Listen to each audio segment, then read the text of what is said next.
안녕하세요. 저는 30대 중반의 여성입니다. 제 소개를 어디서부터 해야 할지 모르겠지만 저는 보육원에서 자란 고아 출신입니다. 친부모님 성함도 모르고 세상에 가족이라고 부를 사람 하나 없이 외롭고 힘들게 자랐죠. 고아로 자란 제가 유년 시절에 이렇다 할 기억이 뭐가 있겠어요. 별로 좋은 기억도 없고 나쁜 기억은 빨리 잊고 싶어서 그런지 별로 떠올릴 만한 게 없네요. 다만 제가 아주 어렸을 적 기억도 없던 어느 날 제 얼굴에 상처가 생겼다는 것은 알고 있었습니다. 왼쪽 뺨에 남겨진 흉터는 제게 사고가 있었음을 짐작할 수 있었습니다. 선생님들 말씀으로는 제가 아이들과 장난치다가 다쳤다고 하는데 4~5살 때 일이라 그런지 저는 잘 기억이 나지 않았어요. 하지만 상처는 나이를 먹을수록 더 짙어졌고 영영 지울 수 없는 상처가 되었습니다. 생기려면 좀 보이지 않는 곳에 생기던지 하지. 이상한 모양으로 생겨 있는 뺨의 상처 때문에 저는 늘 얼굴에 자신이 없었습니다. 만나는 사람마다 얼굴 상처 얘기를 꺼내다 보니 기억도 없는 그 사고가 제게는 상처가 되었네요. 상처 때문인지 아니면 고아라서 그런지 저는 사회생활을 하기도 쉽지 않았습니다. 괜히 안 좋은 인상을 줄 수 있다며 서빙 자리도 구하지 못했고 서비스직은 꿈도 꿀 수 없었죠. 결국 제가 할 수 있는 일은 얼굴을 드러내지 않는 일밖에 없었습니다. 그거라도 해야 먹고 살 수 있으니 저는 열심히 살았어요. 열심히 돈 벌어서 언젠가는 내 집도 사고 혼자서도 남부럽지 않게 살고 싶다 생각했죠. 하지만 그렇게 살아서는 집은커녕 당장 생계가 걱정이었습니다. 몸은 점점 힘들어갔고 적은 월급에 저는 미래가 보이지 않았어요. 그러다 저는 내일 일을 하게 되었습니다. 미용사보다 배우기 쉽고 가게를 차리면 돈도 잘 벌 수 있다는 얘기에 혹했던 거죠. 그래서 저는 그때부터 네일 학원을 다니기 시작했습니다. 아르바이트를 하고 학원을 다니면서 언젠가 내 가게를 차리기 위해 열심히 노력했습니다. 돈도 벌고 학원도 다니는 게 쉽지는 않았지만 그래도 무언가 꿈꿀 수 있다는 이유로 행복했었어요. 그렇게 네일 자격증을 따게 된 저는 그 후로 네일샵 직원으로 일을 시작하게 되었습니다. 물론 이것도 일종의 서비스직이다 보니 쉽지는 않았어요.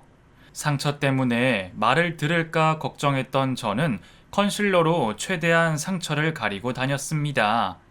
두꺼운 화장으로 얼굴을 덮고 다니며 네일샵 일을 할 수 있었던 저는 제 실력으로 인정받기 위해 열심히 노력했어요. 처음이라 실수도 많고 탈도 많았지만 손님 한 분 한 분을 위해 최선을 다해서 시술을 했습니다. 열심히 노력하는 건 어렵지 않았지만 일 자체를 하는 건 쉽지만은 않았어요. 별것 아닌 걸로 꼬투리를 잡고 억지를 쓰는 진상 손님도 너무 많고 자기 손톱 발톱이나 만진다고 대놓고 하대당하는 일도 많았죠. 더러운 꼴 참아야 돈을 번다는 생각에 열심히 참아보기는 했지만 처음부터 쉽지는 않았습니다. 특히나 어릴 적에는 손님한테 욕먹고 몰래 화장실 가서 운 적도 많았어요. 그래도 성공하고 싶었기에 견뎌내야 했습니다. 그렇게 박봉을 받으면서 내일 일을 시작했던 저는 몇 년 동안 차곡차곡 모아둔 돈으로 네일샵을 차릴 수가 있었습니다. 벌써 제 나이가 20 후반이 되었으니 결코 짧은 시간이 아니었어요. 제 피땀으로 만든 가게를 보며 저는 그제서야 한숨 돌릴 수가 있었습니다. 그때까지도 저는 돈을 많이 벌어야겠다는 생각만 했지 결혼을 할 생각은 하지 못했어요.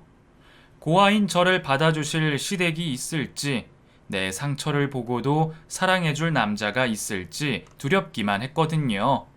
그런데 저도 제 짝을 만나게 되었네요. 아는 언니가 소개해준 소개팅 자리에서 남편을 만나고 저는 첫눈에 그 사람에게 반했습니다. 좋은 대학 나와서 아는 것도 많고 박학다식한 모습이 가방끈 짧은 저와 더 비교되어서 더 좋아 보였어요. 게다가 제가 고아인 것도 알면서 자리에 나온 걸 보면 제 사정을 잘 이해해 준다 싶어 마음에 들었죠. 은혁 씨는 아시는 게 참 많으시네요. 공부도 많이 하셨다 들었는데 지금은 무슨 일 하세요? 지금은 그냥 아는 형 도와주고 있어요. 그냥 작은 중소기업인데 뭐 자문도 해주고 제 전공 살려서 도와주는 거죠. 아, 그러시구나. 근데 제가 부모님이 안 계신 건 알고 계시죠? 정말 괜찮으셔서 나오신 거예요? 요즘 어떤 세상인데 그런 걸로 사람을 가리나요? 그런 걸로 차별하는 사람들이야말로 이상한 사람들이죠. 저는 그냥 미선 씨가 궁금해서 나왔습니다. 사진으로 봐도 미인이셨는데 참 예쁘시네요. 아, 이건 다 화장 덕분이에요. 저 화장 지우면 못 봐줘요. 고아인 것은 밝히고 만났지만 그때까지도 저는 제 얼굴의 상처는 보여주지 못했습니다. 고아인 건 괜찮아도 여자 얼굴에 상처 있는 걸 보면 기겁하고 도망갈까 싶어서 말하는 게 쉽지 않았네요. 숨기려고 숨긴 것은 아니었지만 어쩌다 보니 한참 뒤에야 상처를 보여주게 되었습니다. 혹시 놀라면 어쩌나, 싫어하면 어쩌나 얼마나 마음 졸였는지 몰라요. 하지만 남편은 제 상처를 보고도 저를 꺼려하지 않았습니다. 겨우 이것 때문에 그렇게 고민한 거야? 에이, 이게 뭐 얼마나 흉이라고. 나도 다리에 상처 있는데 한번 봐볼래?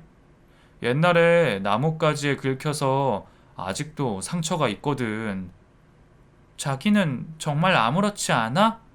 그래도 여자 얼굴에 그것도 뺨에 이렇게 상처가 있는데 자기는 걱정도 많다. 상처 하나 없는 사람이 어딨어. 그리고 상처 있어도 이렇게 예쁜데 뭐 어때? 나는 자기가 너무 예뻐서 상처는 눈에 들어오지도 않는데 내 눈에는 다 좋으니까 앞으로 내 앞에선 상처 가리지 마. 나는 당신 모든 걸 다 사랑하고 싶어. 그 말을 듣고도 제가 감동하지 않을 수가 없었습니다. 제 상처와 부족한 부분까지 모두 사랑해주는 남편을 보며 저는 천생연분이라고 느꼈습니다. 이런 남자라면 내가 믿고 결혼할 수 있겠다 생각했죠. 그렇게 결혼을 약속한 우리는 남편의 어머님께 인사를 드리러 갔습니다. 처음에는 예비 며느리라며 반겨주시던 어머니는 역시나 제가 고아라는 얘기를 듣고서는 반대를 하셨습니다. 아니, 그 중요한 이야기를 이제 하면 어떡하니? 아무리 세상이 바뀌었다 해도 어떻게 부모도 없는 애랑 결혼을 하려고 그래? 은혁이 너 제정신이니? 엄마, 요즘 부모 없는 게 뭐 흠이라고 그래. 나도 엄마 죽으면 고아 아니야? 뭐가 달라? 이놈이 말이라고 아무 말이나 하고 있어. 내가 뻔히 살아있는데 네가 왜 고아야? 그리고 처음부터 부모도 모르고 큰 애랑 너랑 같아? 아무튼 나는 절대로 허락 못하니까 더 말도 꺼내지 마라. 아가씨도 우리 집에 더 찾아올 생각 말고 우리 은혁이랑 빨리 헤어져요. 예상은 했지만 그래도 직접 겪게 되니 참 마음이 아팠습니다. 내가 고아되고 싶어서 고아가 된 것도 아닌데 그렇게 싫으실까 싶으면서도 내가 부모라 하여도 싫을 수 있겠다 생각하니 마냥 어머님을 탓할 수가 없었어요. 하지만 결국 자식 이기는 부모는 없는 법이었습니다. 남편의 끈질긴 설득으로 어머니는 결국 저희의 결혼을 허락해 주셨습니다. 내가 어렵게 니들 결혼을 허락하기는 하지만 앞으로 계속 두고 볼 거다. 결혼했다고 끝이 아니란 얘기야. 네가 내 마음에 찰 때까지 해야지. 앞으로 남편 잘 챙기고 시애미 잘 모시고 네 할 도리를 잘 해라. 알겠니? 명심할게요, 어머니. 허락해 주셔서 감사합니다. 그때는 어렵게 결혼을 하게 되었다는 것으로 그저 기쁘기만 했습니다. 그리고 남편이 저를 위해 어머니를 설득해줘서 고맙기만 했죠. 하루빨리 시어머니 마음에 들고 싶었던 저는 참 열심히 했습니다. 매일 안부 전화를 드리고 시어머니가 부르실 때면 단 한 번을 마다하지 않고 찾아갔죠. 일하느라 바쁘기는 했지만 그게 며느리 도리라고 생각해서 무리해서라도 했습니다. 하루 종일 일하고도 다음날 시댁 가서 김장하고 시어머니 이불 빨래 해놓고도 욕먹으면서 그저 좋다고 웃기만 했어요. 아무리 미워하시는 시어머니여도 내 가족이고 사랑하는 남편의 어머니셨으니까요. 남편 덕분에 행복했던 저는 그런 남편을 위해서라면 뭐든 다 해주고 싶었습니다. 남편이 변변한 직업도 없이 반백수처럼 살아도 구박 한번 하지 않았고 열심히 돈 벌어서 남편 뒷바라지까지 해주고 싶었습니다. 그래도 가게가 잘 되어서 다행이었어요. 월급쟁이였을 때에는 꿈도 꾸지 못했던 돈을 벌면서 나름 여유도 있었죠. 덕분에 제대로 된 직업이 없던 남편 대신 제가 집안의 가장이 되었고 시어머니 용돈도 챙겨드리던 저였습니다. 하지만 시어머니는 그래서 저를 더 미워하셨어요. 제가 돈 벌어서 용돈 드리면 시어머니 앞에서 유세 부린다고 싫어하셨고 남편 내조 안 하고 나가서 돈이나 벌기 바쁘다고 못마땅해 하셨습니다. 네가 바쁜 척하고 바깥으로 나돌아다니니까 우리 아들이 제대로 길을 못 피고 사는 거야. 내 아들이 좋은 대학 나와서 얼마나 똑똑하고 능력도 좋은데 제가 저러고 집에서 놀 애가 아니야.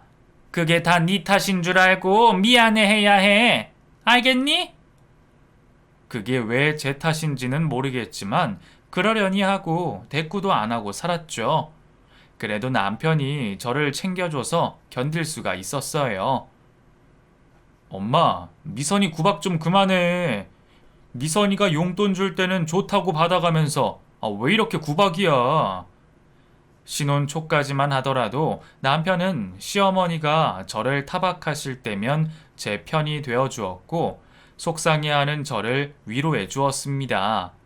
엄마가 아직 당신을 다 몰라서 그래. 가까워지고 당신을 알아가시면 잘 해주실 거야. 고마워, 여보. 그래도 당신 덕분에 나는 다 참을 수 있어. 그래, 내가 있으니까 당신도 너무 힘들어하지 마. 그렇게 든든하게 힘이 되어주는 남편 덕분에 저는 그래도 제 결혼 생활이 행복하다 생각했습니다. 시집살이야 예상하지 못한 것도 아니고 남편이 돈 벌어오지 못해도 제가 잘 버니까 괜찮았어요. 그리고 우리 사랑의 결실인 기환이가 태어났죠. 제가 아이 엄마가 될 줄 몰랐는데 아이를 낳고 보니 그게 얼마나 큰 기쁨인지 알 것 같았습니다. 그리고 저를 버린 부모가 더욱 이해가 되지 않았습니다. 내가 엄마가 되어 보니 자식을 포기하는 게 쉬운 결정이 아니더라고요. 그래서 저는 제가 어렵게 가진 제 가족을 위해 더 열심히 살기로 마음먹었습니다. 열심히 아이를 키우고 시어머니를 모시고 남편을 챙기며 살아갔어요. 그때나 지금이나 제게는 가족이 저의 전부였으니까요. 하지만 시간이 흐르면서 남편은 점점 변해갔습니다. 언젠가부터 제가 밖에서 일하는 것을 고마워하지 않았고 시어머니 시집살이 앞에서 더는 제 편을 들지 않았죠. 알고 지낸 지가 한두 해도 아닌데 어머니 마음을 아직도 못 얻은 거 보면 어머니가 아니라 당신한테 문제가 있는 거 아니야? 어머니가 매번 괜히 그러시겠냐고. 당신은 어머니 마음 하나 못 얻어? 아니, 그렇게 해서 나가서 장사는 어떻게 하냐? 어머니가 그냥 화만 내시는데 내가 어떻게 해? 애교도 좀 살살 부려보고 용돈도 들여가면서 비위 맞추면 되지. 우리 엄마처럼 단순한 사람 비위를 대체 왜 못 맞춘다는 거야? 그런 말 하지 말고 전처럼 위로만 해주면 안 돼? 나도 대체 언제까지 네 편 들고 그래야겠어. 아니 솔직히 요즘은 엄마 마음도 이해가 가. 아니 당신 가끔 진짜 답답할 때 있는 거 알아? 부모가 없어서 그런가 말이 안 통해. 그래도 불쌍해서 여태 신경 써줬더니 나도 이제 지친다 진짜. 점점 변해가는 남편을 보면서도 저는 어떻게 할 수 없었습니다. 시어머니도 여전히 저를 미워하시고 남편은 점점 저를 멀리하지만 저는 그래도 이 세상 유일한 제 가족을 미워할 수가 없었습니다. 그저 제 전부인 아이와 남편을 위해 묵묵히 일만 하고 열심히 살아가는 수밖에 없었죠. 그쯤 저는 자꾸 피곤했어요. 일이 많아서 어쩔 수 없었지만 자고 일어나도 피곤이 가시지 않는 걸 보며 조금 이상하기는 했습니다. 몸도 여기저기 쑤시고 아프고 자꾸 피곤한 제 상태가 이상하다 싶었지만 별 생각은 하지 않았어요. 그냥 일이 많아서 그렇겠지. 아니면 나이가 들어서 그런가 보다 가볍게 여겼죠. 몸이 아프고 안색이 안 좋은 나를 보고 남편이 걱정이라도 해주기를 바랬지만 남편은 제게 관심이 없었습니다. 제가 피곤해서 비타민을 챙겨 먹는 걸 보고 오히려 타박을 했죠. 으이그, 지 몸 하나는 끔찍이 아껴요. 좋은 거 두고 너 혼자 먹으면 좋냐? 아니, 나 요즘 자꾸 피곤하다고 말했잖아. 일해야 하는데 몸이 아파서 먹었지. 당신 먹던 거 있지 않아? 너가 나보다 더 좋은 거 먹을까봐 그렇지. 그리고, 피곤하면 운동을 해. 너 요즘 살찐 거 알아?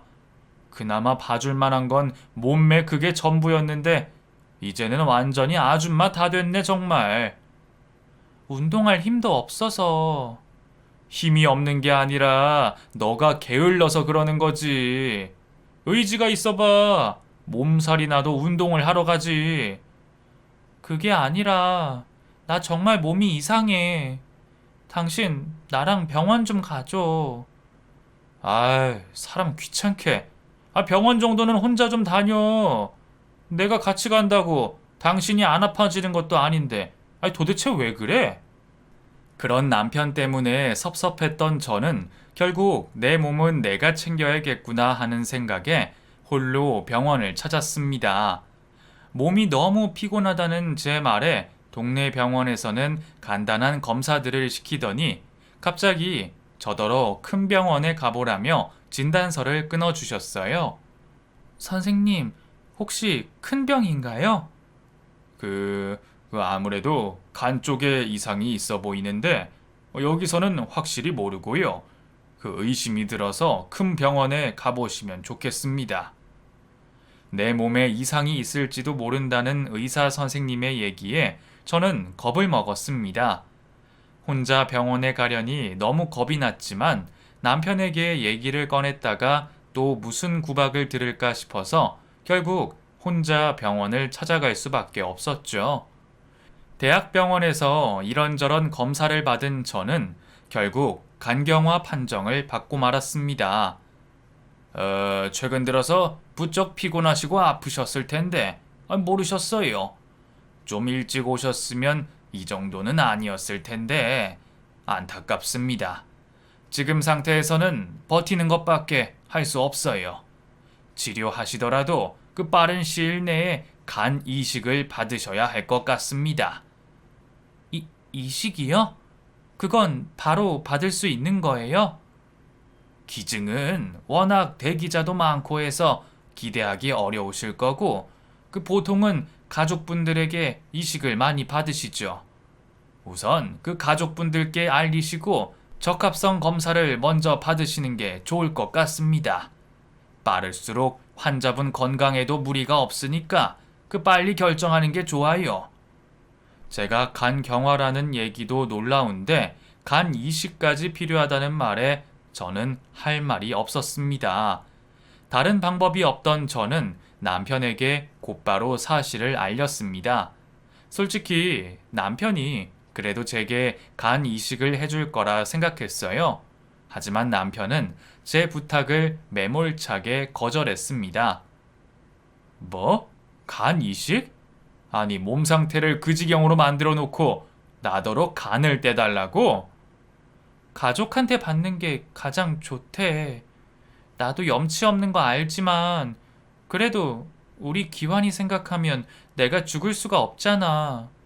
당신이 아프다면 나는 떼줬을 거야. 나는 싫어.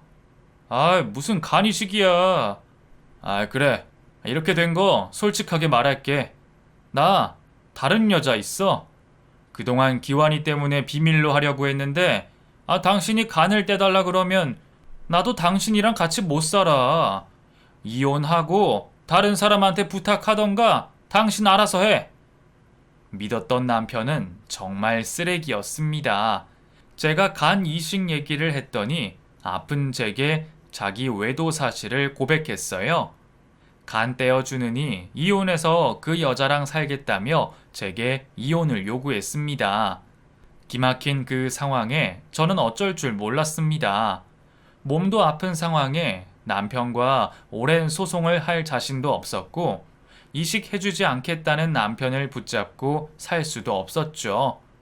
결국 저는 남편과 이혼을 하기로 했습니다. 그래, 나도 시간 없고 당신이랑 더 살고 싶지 않으니까 재산 분할하고 이혼해. 당신은 가져갈 거 별로 없지만 내가 최대한 줄게. 대신 아이 양육권은 내가 가져갈 거야.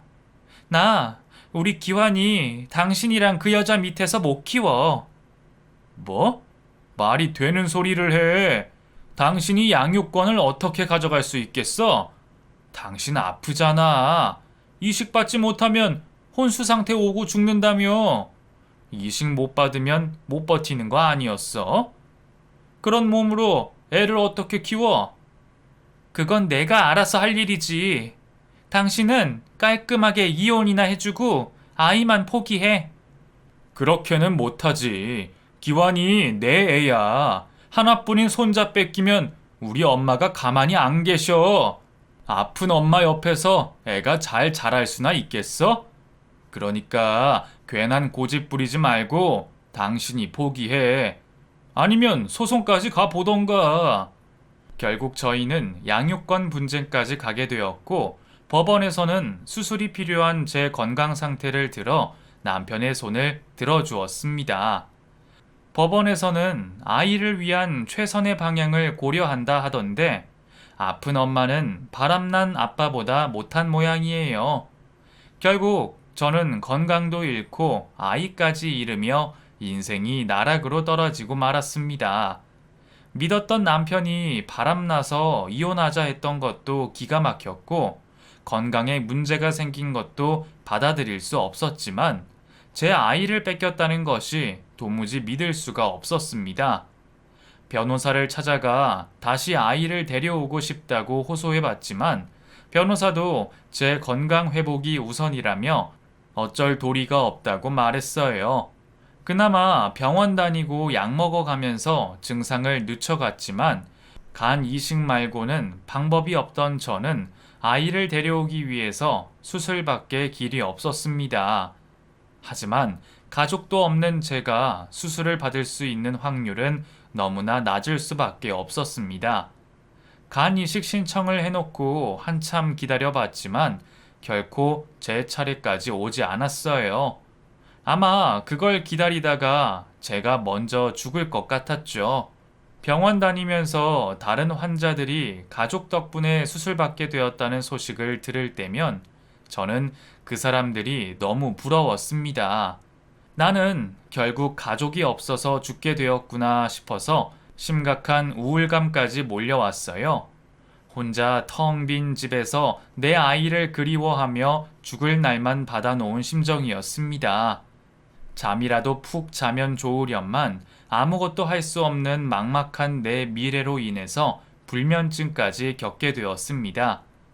동이틀 무렵이 되어서야 겨우 잠이 들었고, 안 그래도 좋지 않는 몸 상태에서 불면증까지 생기자 정신적으로도 우울감이 찾아오기 시작했습니다.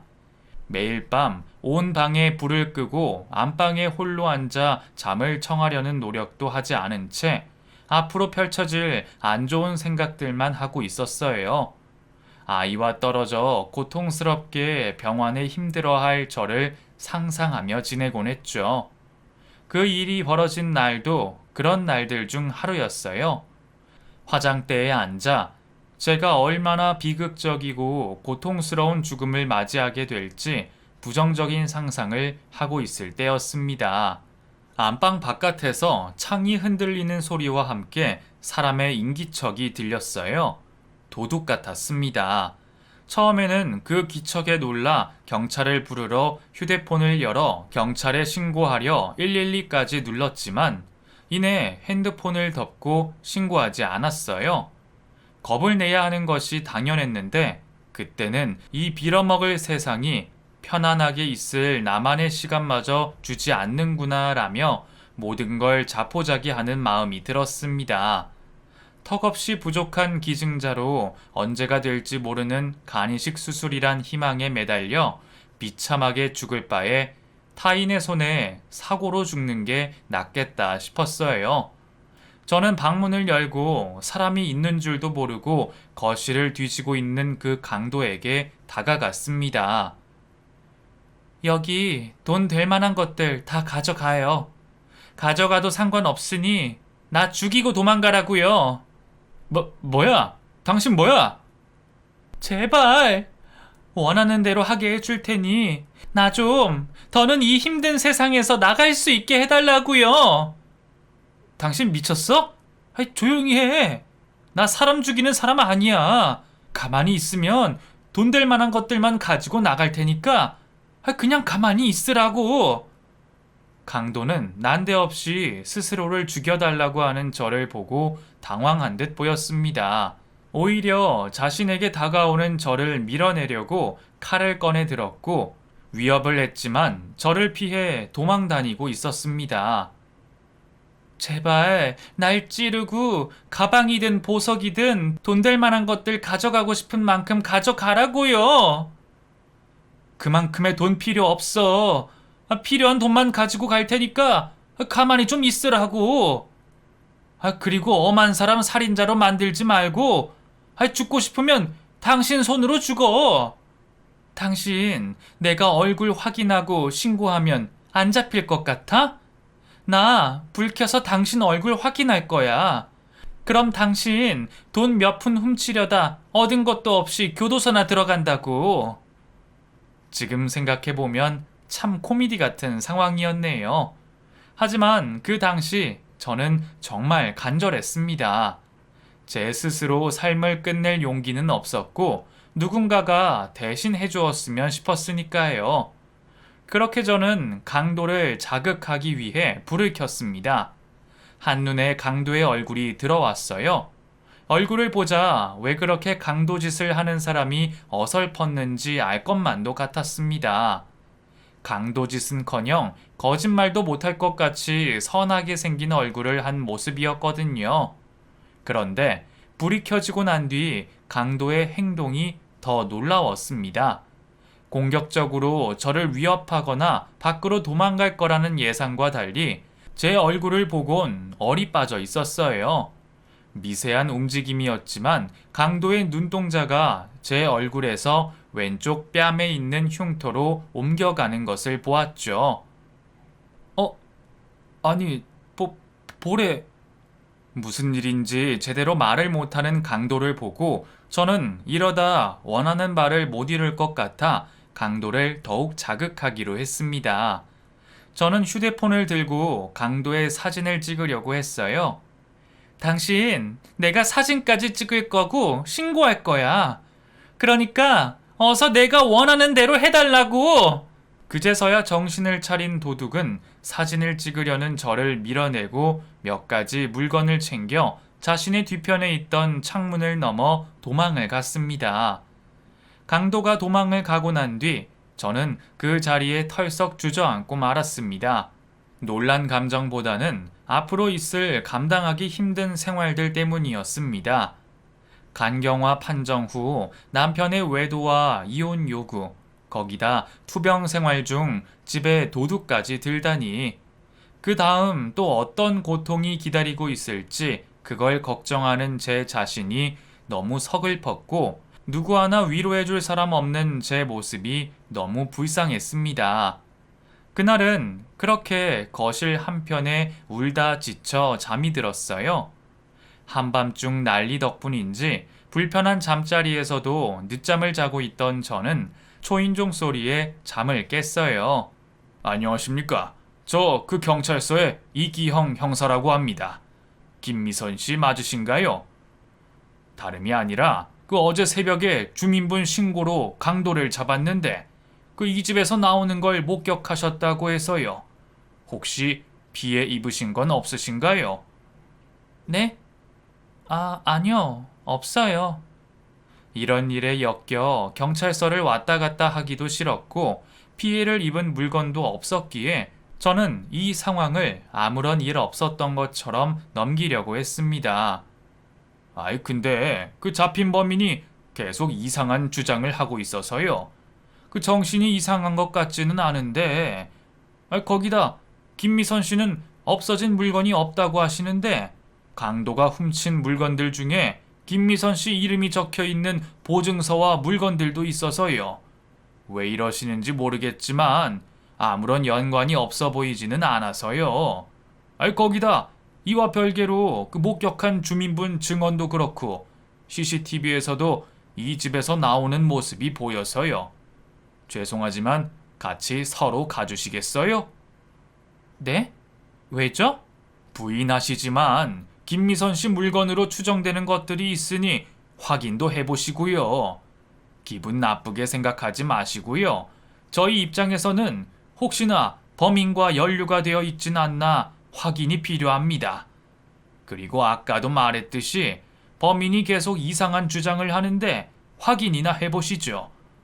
계속 김미선 씨를 자신의 동생이라고 저희한테 검사를 해달라고 하는데 저희 경찰이 가족 찾아주는 사람들도 아니고 또 범인 말을 믿을 수도 없고요. 어쨌든 그 연관이 없으면 금방 확인되고 끝날 일이니 같이 가주시면 감사하겠습니다. 형사는 어젯밤 일을 피하는 제가 수상했는지 공범으로 의심하는 모습이었습니다. 무슨 오해였든 빨리 일을 끝내고 싶었던 저는 형사와 같이 경찰서로 가게 되었어요. 그리고 저를 자신의 동생이라고 말하는 강도의 말도 확인을 하고 싶었습니다. 혹시 어젯밤 이상한 요구를 하는 저를 이용하려는 강도의 속임수일 수도 있었지만 한편으로는 고아인 제가 모르는 일을 알고 있는 건가 싶었어요. 도착한 경찰서에서 어제와 같이 저를 뚫어지게 보고 있는 강도와 스쳐 지나가게 되었습니다. 잠시 동안이었지만 정확하게 본 그 얼굴을 마주친 적이라도 있나 싶어 기억해내려고 했지만 당연히 어제 처음 본 얼굴이었어요. 얼마간 형사에게 여러 조사를 받았고 강도와는 아무런 연관이 없다는 것이 확인되었습니다. 번거롭게 해드려서 죄송합니다. 다른 문제는 없으니 우선 돌아가 보셔도 됩니다. 김미선 씨 물건 확인만 해주시고 그 서류에 사인 작성해 주시면 사건 종결되고 바로 돌려드리겠습니다. 도움 주셔서 감사합니다. 저 혹시 그 강도와 대면할 수는 없는 건가요? 네? 무슨... 아니, 저를 동생이라 말한 게 마음에 걸려서요. 에이, 저런 놈들 어떻게든 합의 보려고 하는 짓일 겁니다. 괜한 시간 낭비하지 마세요. 그래도 가능은 한 거죠. 만나볼 수는 있는 거잖아요. 그렇죠? 확인이라도 하고 싶었던 저는 경찰에게 부탁을 하여 그 어젯밤 집을 들어온 강도와 마주하게 되었습니다. 저 혹시 그 상처. 자리에 앉자마자 저와 그 사람은 동시에 서로에게 말을 걸었습니다. 저야 당연히 저를 동생이라 말하는 그 남자에게서 궁금한 게 많았어요. 그런데 이 남자도 단순히 죄에 대해 합의를 해달라거나 저를 이용하려는 것이 아닌 것 같았고, 저에게 묻고 싶은 게 많아 보였습니다. 염치 없지만 내가 먼저 물어볼게요. 저 부모와 형제가 있어요? 없죠? 그리고 그 볼의 상처는 왜 난 거예요? 우선 어떻게 아시는지 모르겠지만 저 고아 맞아요. 그리고 볼의 상처는 왜 있는지 모르겠지만 어릴 때부터 있었어요. 그 고아원 거기 출신이죠? 네, 그건 맞는데. 맞아! 미선아, 오빠야. 너 나 기억 못하겠어? 아니, 시간이 흘러서 얼굴은 기억 못한다고 해도 오빠가 있었다는 건 기억하잖아. 나 형석이야. 이름 들어도 모르겠어? 글쎄요. 기억이... 제가 어릴 때 다친 적이 있어서 몇 살 이후로는 기억이 없는데... 근데 저한테 오빠가 있다는 얘기는 들어본 적이 없어요. 아니, 날 왜 기억 못해? 일부러 기억 못하는 척 하는 거야? 형석이, 김형석, 네 친오빠! 이후 자신을 저의 친오빠라 주장하는 남자의 말을 듣게 되었습니다. 너랑 나랑 남매야, 친남매. 나도 워낙 어릴 때라 우리가 고아원에 맡겨진 이유는 모르지만 우리 둘이 얼마나 사이좋게 지냈다고. 정말 그게 기억이 전부 나지 않는 거야? 그 볼의 상처도 그 누구야? 동섭이? 걔가 너 화단에서 넘어뜨려서 생긴 상처고, 내가 그때 우는 너를 달래고 그 녀석이랑 싸워서 아무도 없는 방에서 갇혀서 혼났던 거는 기억 안 나? 그때 너가 문 앞에서 오빠 미안하다고, 내가 잘못했다고 운 것도 기억이 안 나고? 네, 전부 기억이 안 나요. 근데 왜 제 앞에는 한 번도 나타나지 않았어요? 저 성인 될 때까지 고아원에 있었는데. 그렇게 말하면 미안하다. 네 말대로 오빠인 내가 네 곁에 있어야 했는데. 그러니까 변명을 해보자면, 네가 볼 다치는 사건이 있고 나서 내가 곧바로 입양을 가게 됐어. 처음에는 동생인 너랑 같이 가는 줄 알았는데 차를 타고 나서 남자아이인 나만 원하는 것을 알았지. 아마 나도 다른 사람들처럼 평범하게 살았더라면 분명 유일한 혈육인 너를 찾아갔을 거야. 그런데 나도 양부모한테 버림받았어. 그러다 보니 우선 내가 사는 게 먼저였고, 너를 찾을 정도 여유가 생겼을 때는 이미 네가 그곳에 없었고, 나를 기억해주는 사람들도 고아원에 없더라고. 너를 찾아보려고 했지만 지푸라기만한 단서라도 있어야지. 그러다 이렇게 시간이 흐른 것 같아. 미안하다, 오빠가. 그러면 강도짓은 왜 한 거예요? 장사를 하는데 빚이 너무 쌓여서 집도 팔고 가게도 정리했는데 일자리가 구해지지 않더라고. 밀린 월세, 전기세, 수도세까지 정말 이러다 죽을 것만 같아서 딱 한 달 살 만큼만 돈 훔치려고 했어. 근데 정말 이번이 처음이야. 전에는 한 번도 이런 적 없었다고. 믿어줘. 그 훔친 돈도 내가 일 시작하면 가장 먼저 갚으려고 했어. 정말이야. 그 모든 말을 듣고 나오긴 했지만 남자의 말을 모두 다 믿을 수 없었습니다. 어린 시절 기억이 없던 저는 확인을 해보기로 했어요. 고아원에 가서 제 기록부를 뒤져보았지만 가족 관계에는 빈칸이었고, 제 고아원 출신 친구들도 오빠의 존재를 기억하지 못했습니다. 당시 근무를 했던 선생님들을 찾아뵙고 나서야 저에게 오빠가 있다는 사실을 확인하게 되었어요. 선생님들께서 말하시는 오빠의 이름과 특징, 그리고 저와 있었던 일들이 정확하게 제가 오빠에게 들은 이야기와 일치했습니다. 곧장 경찰서로 간 저는 오빠를 선처하게 되었고, 언 30년 만에 제 유일한 가족을 만나게 되었습니다. 오빠, 미안해. 내가 정말 기억이 나지 않아서 오빠를 몰라봤어. 많이 서운했지. 아니야. 일부러 그런 것도 아닌데. 근데 미선아, 너 무슨 일 있는 거야? 그날 밤에 왜 그런 말을 한 거야? 그냥 내가 지금 사정이 좋지 않아서 많이 힘들었나 봐. 그날 일은 다 잊어줘. 내 꼴도 다 봤으면서 아무리 오랜만에 만난 오빠라고 하지만 뭐가 부끄러워. 말해봐라. 혹시 내가 도와줄 수 있는 일이 있을지도 모르잖아. 원래의 저라면 혼자 다 떠안고 갔을 이야기들을 유일한 혈육을 만난 탓인지 아니면 누군가에게 하소연을 하고 싶었던 건지 지난 제 모든 일들을 오빠에게 이야기하게 되었습니다. 나도 아줌마 다 됐나 보다. 뭐 좋은 이야기라고. 이제 만난 오빠한테 걱정시킬 이야기나 하고 인생 참 얄궂지? 이제 겨우 오빠 만났는데. 아니야. 이건 기회야, 미선아.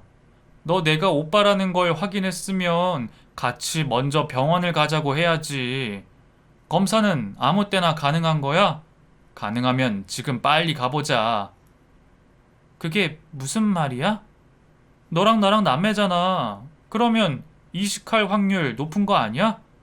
이렇게 궁상 떨 게 아니라 빨리 이식이 가능한지 병원에 가야지. 이제라도 내가 오빠 노릇 할 수 있게 해줘야 할 거 아니야. 그제서야 저도 정신이 번쩍 들었습니다. 오빠 말이 맞았어요. 하지만 아무리 피를 나눈 가족이라도 제 입장에선 오빠에게 간이식을 해달라고 할 수 없었습니다. 그런데 오빠는 다른 소리 하지 말라고 했고 가능만 하다면 곧바로 간 이식을 해주겠다 하였습니다. 그 말을 듣자마자 눈물이 흘러나왔어요.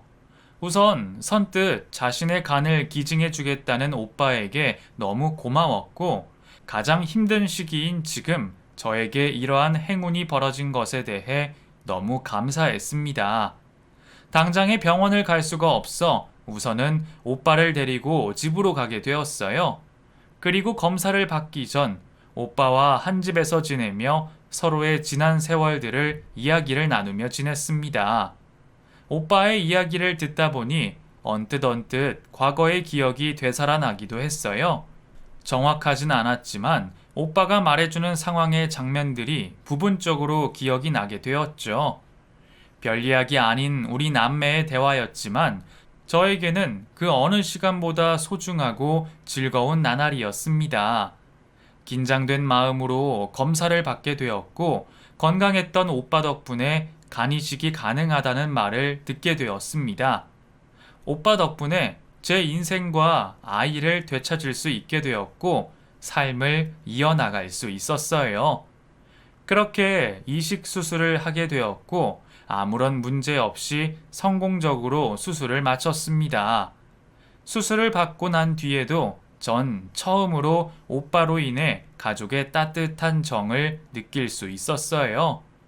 오빠 자신도 수술로 인해 당장 움직이는 것도 체력적으로 힘든 상황에 저의 모든 걸 하나하나 챙겨주었어요. 오빠, 그만하고 오빠도 좀 쉬어. 그러다 수술 후에 탈이라도 나면 어떡하려고 그래. 움직일만 하니까 움직이는 거야. 운동하는 것도 아니고 이 정도는 움직여야 더 빨리 낫는다고. 그리고 지금까지 못해준 오빠 노릇하는 거니까 잠자코 받기나 하고 얼른 나아. 운이 좋아 다른 사람의 간을 받아 수술을 했더라도 이만큼 빨리 회복하고 건강할 수는 없었을 겁니다. 더욱이 정신적으로 많이 힘들었던 저에게 오빠의 존재만으로도 큰 힘이 되었어요. 몸을 회복하고 의사 선생님에게도 이식 후 다른 이상 반응이 없음을 확인을 받은 저는 곧바로 아이를 되찾기 위해 양육권 변경을 청구하게 되었습니다. 이전 양육권 판결에서 아이와 애착관계, 정서적인 교감, 이혼 사유까지 양육권을 가지고 오는데 문제가 없었지만 건강 상태 이 하나가 걸림돌이었으니까요. 오빠 덕분에 이마저 해결이 된 제가 전 남편에게서 아이를 데려오는 것은 어려운 일이 아니었습니다. 거기다 데려간 잠시의 동안에도 전 남편은 여자에게 빠져 아이를 잘 돌보지 못했어요. 아이의 진술을 들으며 너무 많이 미안했습니다. 어린 나이에 부모의 이혼도 큰 스트레스였을 텐데 거기다 짧은 시간이지만 전 남편 밑에서 힘든 시간을 보냈을 아이를 생각하니 가슴이 미어졌어요. 그런 아이를 위해서라도 앞으로 행복해지고 싶었습니다. 더는 내 가족 누구와도 헤어지지 않고 웃으며 지내고 싶었어요. 저는 모든 일을 마치고 제 곁을 떠나려는 오빠를 잡았습니다. 이제 미선이 너가 다시 열심히 살면 되겠다. 오빠도 너가 있다는 걸 매일 생각하면서 다시 일어서도록 열심히 노력할게. 자주 연락하면서 지내자. 오빠, 다른 곳 가지 말고 우리랑 같이 살아. 그리고 오빠 다시 장사하는 것도 내가 도와줄게. 어떻게 오빠가 돼서 동생한테 민폐만 끼치냐? 오빠 걱정 말고 기환이랑 네 생각만 해. 그래, 나랑 기환이 생각해서 오빠도 여기서 지내라는 거야. 오빠도 알잖아. 가족이 없는 게 얼마나 외로운 건지. 기환이한테 삼촌이 있으면 얼마나 좋겠어. 그리고 나 혼자 생활하는 것보다 오빠가 옆에 있는 게 더 든든하고 도움되지. 거기다 오빠가 왜 민폐야? 나 오빠 아니었으면 지금도 죽을 날만 기다리고 있었을 텐데. 나도 오빠 동생 노릇 좀 해보자. 오빠 하고 싶은 장사 다시 할 수 있도록 내가 도와줄게. 오빠는 제 뜻을 받아주었고 우리는 가족이 되어 살아가게 되었습니다. 오빠는 저에게 도움을 받고 있다 매번 말을 하지만 정작 도움을 더 많이 받는 사람들은 저와 기환이었어요. 남자아이라 제가 감당할 수 없는 에너지를 오빠가 대신 놀아주며 정서적으로도 기환이가 안정적일 수 있게 도움을 주고 있었고 가게나 집안에 문제가 있을 때마다 뭐든지 해결해주는 오빠를 찾게 되었으니 말이죠. 어렸을 적 느끼지 못했던 오빠의 존재를 지금은 한껏 느끼고 있어요. 오빠가 시작한 장사도 스스로의 노력으로 인해 지금은 분점까지 열었고 코로나 상황에도 큰 타격 없이 지나가게 되었습니다. 그리고 더 좋은 소식은 제가 곧 결혼을 앞두고 있습니다. 한 번의 아픔이 있어서 따질 것 다 따져가면서 만난 사람인데 다른 무엇보다 저희 가족들에게 진심으로 잘해주는 사람이고 마음씨가 따뜻한 사람이라 재혼을 결정하게 되었습니다. 새로 열리는 제 인생의 이막과 이제 더는 저를 외롭지 않게 해주는 가족들을 위해서도 앞으로도 건강관리 잘하며 열심히 노력하고 배우는 태도로 인생을 살려고 합니다. 기적과 같은 일로 얻은 새 인생 열심히 살겠습니다. 그럼 감사합니다.